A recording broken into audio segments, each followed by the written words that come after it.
संसार सागर की सबसे सौभाग्यशालिनी को इस धरती पर आज तक सबसे सौभाग्यशालिनी माँ हुई तो उस माँ का नाम है उत्तरा। कौशल्या से ज्यादा बड़ा सौभाग्य उत्तरा को मिला, देवकी से बड़ा ज्यादा सौभाग्य मिला, यही नहीं यशोदा से भी बड़ा सौभाग्य मिला, ध्रुव की माँ सुनीति से भी बड़ा सौभाग्य मिला तो उत्तरा को मिला, प्रहलाद की माँ कयाधो से भी बड़ा सौभाग्य मिला तो उत्तरा को मिला। क्यों?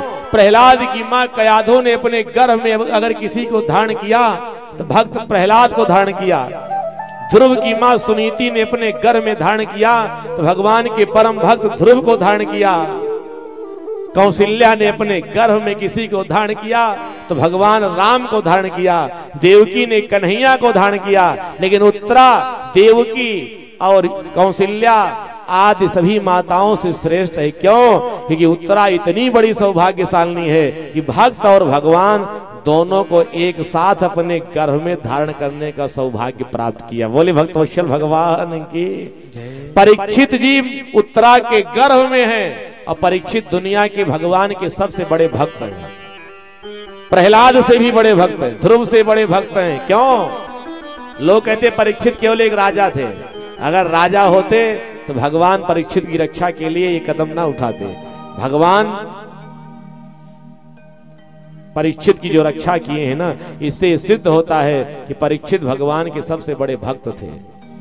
जिसने जितने जल्दी भगवान को इस धरती पर प्राप्त किया है ना, वो भगवान का उतना बड़ा भक्त है।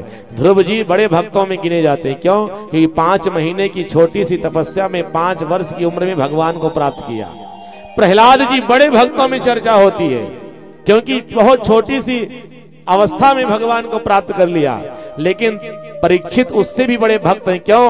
क्योंकि लोग इस धरती पर जन्म लेते हैं, जन्म लेने के बाद तपस्या करते हैं, तब भगवत दर्शन होता है। परीक्षित जैसा सौभाग्य किसी को नहीं मिला, क्योंकि माँ के गर्भ में ही परीक्षित जी को भगवान का दर्शन हो गया। बोले भक्तवत्सल भगवान की जय। तो परीक्षित भगवान के सबसे बड़े भक्त, परीक्षित की रक्षा करने वाले भगवान, ये दोनों माँ उत्तरा के गर्भ में है, इसलिए उत्तरा जैसा सौभाग्य इस धरती पर किसी को मिला नहीं। तो एक रूप से भगवान उत्तरा की रक्षा कर रहे थे और दूसरे रूप से भगवान हस्तिनापुर को छोड़ करके द्वारिका के लिए जाने लगे। कुंती रोती हुई आकर के खड़ी हो गई, कन्हैया आप द्वारिका के लिए जा रहे हो, जाओ, मैं आपको रोकूंगी नहीं, लेकिन मेरी एक प्रार्थना स्वीकार कर लीजिए।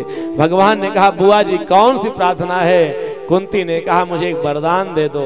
भगवान ने कहा, बुआ एक वरदान नहीं, 2-4 वरदान मांगो। नहीं नहीं, मुझे एक वरदान चाहिए। कुंती ने जैसा वरदान कन्हैया से मांगा है ना, आज तक इस दुनिया में किसी ने नहीं मांगा। आप सुन करके आश्चर्यचकित हो जाओगे।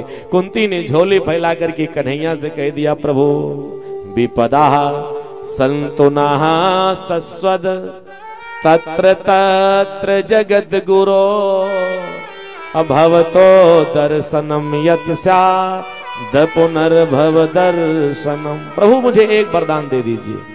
भगवान ने कहा, कौन सा? कुंती जी ने कहा, मुझे वरदान में आप दुख दे दीजिए, कष्ट दे दीजिए। भगवान के नेत्र भर गए, बुआ जी तूने दुख क्यों मांग लिया? आज तक तुझे दुख ही दुख मिला, अब तुम्हारे पुत्र राजा बन गए, तुझे राज सत्ता का सुख चाहिए था, सुख मांगना था, तूने दुख क्यों मांग लिया? कुंती ने कहा, प्रभु मुझे वो सुख नहीं चाहिए जिस सुख में आपका दर्शन ना हो। इससे बढ़िया तो वो दुख है, कम से कम जीवन में दुख था तो आप मेरे साथ थे। अब आज हमारे पुत्र राजा बन गए तो सबको छोड़ के आप द्वारिका चले जा रहे हो, ऐसा सुख मुझे नहीं चाहिए। सुख के माथे सिल पड़े और जब हरि हृदय से जाए, अब बलिहारी वा दुखन की जो पल पल नाम जपा। मनुष्य के जीवन में सबसे बड़ा दुख कब आता, याद रख लेना, जब ये जीव ऐसी सुंदर कथा हो रही हो, गांव में, क्षेत्र में, परिवार में, और कथा सुनने का सौभाग्य न मिले, कथा में बैठने का अवसर न मिले, तो जान लीजिए मनुष्य के जीवन में सबसे बड़ी विपत्ति आ गई। बोली भक्तवत्सल भगवान की।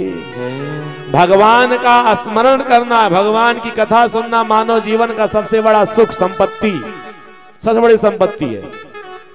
अब भगवान का विस्मरण ये मानव जीवन की सबसे बड़ी विपत्ति। हनुमान जी ने राम जी से कहा कि कहा हनुमंत विपत्ति प्रभु सोई, कहा हनुमंत विपत्ति प्रभु सोई, हनुमंत विपति प्रभु सोई, कहा हनुमंत विपति प्रभु सोई, जब तब सुमिरन भजन न होई, जब तब सुमिरन भजन न होई। मनुष्य के जीवन में सबसे बड़ी विपत्ति तब आती है जब तब सुमिरन भजन न होई। जब भगवान का भजन न हो, भगवान का सुमिरन न हो, भगवान की कथा सुनने का सौभाग्य न मिले, तो जान लीजिए सबसे बड़ी विपत्ति आ गई।